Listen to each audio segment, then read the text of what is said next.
जय माता दी। माता कांगड़ा देवी, जिन्हें शक्तिपीठ श्री वज्रेश्वरी ब्रजेश्वरी देवी के नाम से भी जाना जाता है, की महिमा अनंत है। इसे पूरे विस्तार, श्रद्धा और भक्तिभाव के साथ यहाँ प्रस्तुत किया जा रहा है। इसे आराम से सुने। यह कथा आपको हिमाचल के ऊंचे पहाड़ों, बहती नदियों और माता के साक्षात प्रताप के दर्शन कराएगी। माता कांगड़ा वज्रेश्वरी देवी की पावन कथा। अध्याय 1, दक्ष प्रजापति का यज्ञ और माता सती का हठ। पौराणिक कथाओं के अनुसार प्राचीन काल में ब्रह्मा जी के पुत्र दक्ष प्रजापति ने कनखल, हरिद्वार में एक अत्यंत विशाल यज्ञ का आयोजन किया। दक्ष प्रजापति भगवान शिव से द्वेष रखते थे, क्योंकि उनका मानना था कि शिवजी का रहन सहन और वेशभूषा देवताओं के अनुकूल नहीं है। इसलिए जब उन्होंने सभी देवी देवताओं, ऋषि मुनियों और सिद्धों को इस महायज्ञ में आमंत्रित किया, तो जानबूझकर अपनी पुत्री सती और दामाद भगवान शिव को निमंत्रण नहीं भेजा। माता सती को जब इस यज्ञ के बारे में पता चला, तो उनके मन में अपने पिता के घर जाने की तीव्र इच्छा जागृत हुई। उन्होंने भगवान शिव से यज्ञ में चलने का आग्रह किया। शिवजी ने समझाया कि देवी, बिना निमंत्रण के किसी के भी घर जाना उचित नहीं है, चाहे वह पिता का घर ही क्यों न हो। इससे सम्मान को ठेस पहुंचती है। लेकिन माता सती अपने पिता और बहनों से मिलने के लिए अत्यंत आतुर थीं।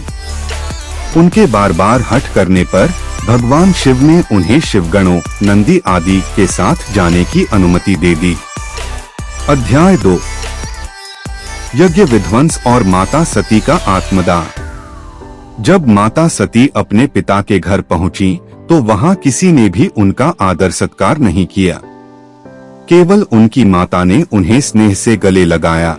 लेकिन दक्ष प्रजापति और उनकी बहनों का व्यवहार बहुत ही रूखा और व्यंग्यात्मक था। सती ने देखा कि यज्ञ मंडप में सभी देवताओं के लिए स्थान सुनिश्चित थे, लेकिन भगवान शिव के लिए कोई स्थान या भाग नहीं रखा गया था। जब उन्होंने अपने पिता दक्ष से इसका कारण पूछा, तो दक्ष ने भरे समाज में भगवान शिव का घोर अपमान करना शुरू कर दिया। उन्होंने शिवजी को श्मशानवासी, अघोरी और अमंगलकारी कहा। अपने प्राणनाथ भगवान शिव का यह घोर अपमान माता सती सहन नहीं कर सकी। उन्हें शिवजी की वह बात याद आई कि बिना बुलाए नहीं जाना चाहिए। क्रोध और ग्लानि से भरकर माता सती ने यज्ञ कुंड के समीप जाकर संकल्प लिया, जिस शरीर ने दक्ष के वीर्य से जन्म लिया है, मैं उसे इसी क्षण त्याग दूंगी। इतना कहकर माता सती ने योग विद्या द्वारा अपने शरीर में योगाग्नि प्रज्वलित की और स्वयं को भस्म कर लिया। अध्याय 3, शिव का रौद्र रूप और शक्तिपीठों की स्थापना। माता सती के आत्मदाह का समाचार जैसे ही कैलाश पर पहुंचा, भगवान शिव के क्रोध की कोई सीमा न रही। उन्होंने अपने जटा से एक बाल उखाड़कर धरती पर पटका, जिससे वीरभद्र और महाकाली प्रकट हुए। शिव के आदेश पर वीरभद्र ने जाकर दक्ष के यज्ञ को पूरी तरह नष्ट कर दिया और दक्ष का सिर धड़ से अलग कर दिया। क्रोध और शोक में डूबे भगवान शिव यज्ञ स्थल पर पहुँचे। उन्होंने माता सती के जले हुए पार्थिव शरीर को अपने कंधों पर उठा लिया और ब्रह्मांड में तांडव करने लगे। शिव के इस प्रलयंकारी तांडव से पूरी सृष्टि में हाहाकार मच गया। ऐसा लगा मानो आज ही प्रलय आ जाएगी। सृष्टि को बचाने के लिए सभी देवता भगवान विष्णु की शरण में गए। तब श्री हरि विष्णु ने अपना सुदर्शन चक्र छोड़ा। सुदर्शन चक्र ने सती के शरीर के 51 टुकड़े कर दिए। धरती पर जहां जहां माता सती के शरीर के अंग और आभूषण गिरे, वहां वहां एक शक्तिपीठ की स्थापना हुई। अध्याय 4, उत्तरी वादियों में बायां वक्ष और कांगड़ा पीठ का प्राकट्य। उत्तरी भारत की सुरमय और शांत वादियों में, जहां ऊंचे ऊंचे पहाड़ों के बीच से नदियां कलकल करती हुई बहती हैं और घुमावदार पहाड़ी रास्ते प्रकृति के अनुपम सौंदर्य को दर्शाते हैं, वहां हिमाचल प्रदेश का ऐतिहासिक कांगड़ा क्षेत्र स्थित है। कथा के अनुसार जब भगवान विष्णु के सुदर्शन चक्र ने माता सती के शरीर के अंग काटे तो माता का बायां वक्ष, कुछ मान्यताओं में दाहिना वक्ष, इसी कांगड़ा की धरती पर आकर गिरा।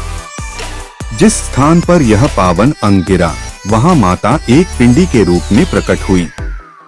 इसी स्थान को आज श्री वज्रेश्वरी ब्रजेश्वरी शक्तिपीठ के नाम से जाना जाता है। चूंकि यहाँ माता का हृदय और वक्ष स्थल गिरा था, इसलिए इस पीठ को अत्यंत वात्सल्यपूर्ण और ममतामयी माना जाता है।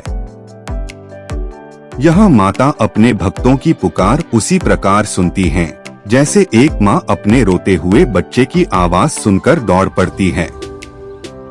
अध्याय 5 दैत्यों का आतंक और माता का महासंग्राम।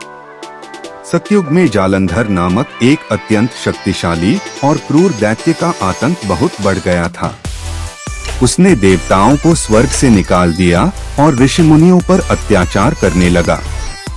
देवताओं ने माता भगवती की आराधना की। तब माता ने अपने दिव्य और प्रचंड रूप में अवतार लिया। कांगड़ा की इन्हीं पहाड़ियों और घाटियों के बीच माता वज्रेश्वरी का दैत्यों के साथ भयंकर युद्ध हुआ। माता ने अपने खड्ग और त्रिशूल से कई दैत्यों का संहार किया। यह युद्ध कई दिनों तक चलता रहा। अंततः माता ने महिषासुर और जालंधर जैसे दैत्यों की शक्तियों का नाश करके धर्म की स्थापना की। अध्याय 6 घावों पर मक्खन का लेप, मकर संक्रांति का रहस्य। दैत्यों के साथ हुए इस लंबे और भयंकर युद्ध में माता वज्रेश्वरी के शरीर पर कई चोटें आईं। माता के शरीर पर हुए घावों को देखकर सभी देवता अत्यंत दुखी हुए। माता की पीड़ा को शांत करने के लिए सभी देवी देवताओं ने मिलकर माता के शरीर और घावों पर शुद्ध देशी घी और माखन का लेप किया। यह लेप मकर संक्रांति के दिन किया गया था। देवी को इससे अत्यंत शीतलता प्राप्त हुई और उनके सभी घाव भर गए। आज भी कांगड़ा देवी मंदिर में यह परंपरा जीवित है। हर वर्ष मकर संक्रांति के अवसर पर मंदिर में एक भव्य उत्सव मनाया जाता है। माता की पिंडी को कई क्विंटल शुद्ध देशी घी से ढका जाता है, जिसे धोकर और मक्खन का रूप देकर माता पर लेप किया जाता है। इसे घृत मंडल या मक्खन का त्योहार कहते हैं। बाद में यह मक्खन भक्तों में प्रसाद के रूप में बांटा जाता है, जिसे चर्म रोगों और अन्य बीमारियों के लिए अचूक औषधि माना जाता है। अध्याय 7 विदेशी आक्रमण और माता का अटूट वैभव। कांगड़ा का यह मंदिर केवल अपनी धार्मिक महत्ता के लिए ही नहीं, बल्कि अपनी अथाह संपत्ति के लिए भी पूरे विश्व में प्रसिद्ध था। प्राचीन काल में भक्त यहाँ सोना, चांदी और हीरे जवाहरात चढ़ाते थे।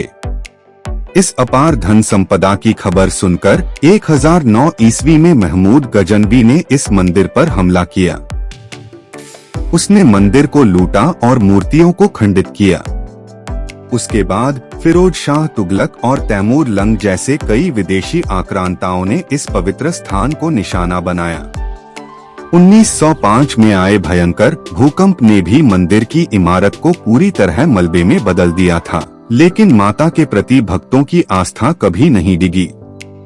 हर विनाश के बाद भक्तों ने मिलकर फिर से इस मंदिर का निर्माण किया।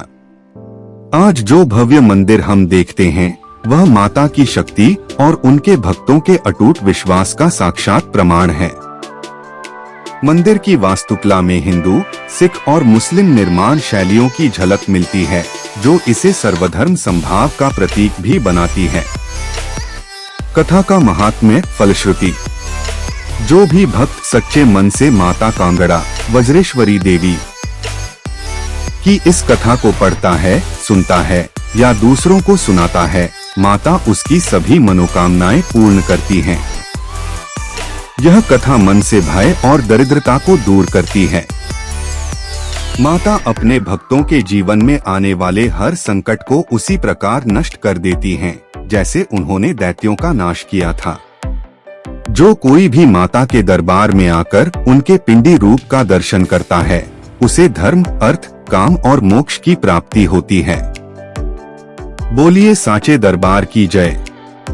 जय माता Vajreshwari. Please like and subscribe, हम रोज आपके लिए नई कथाएं लेकर आते रहेंगे।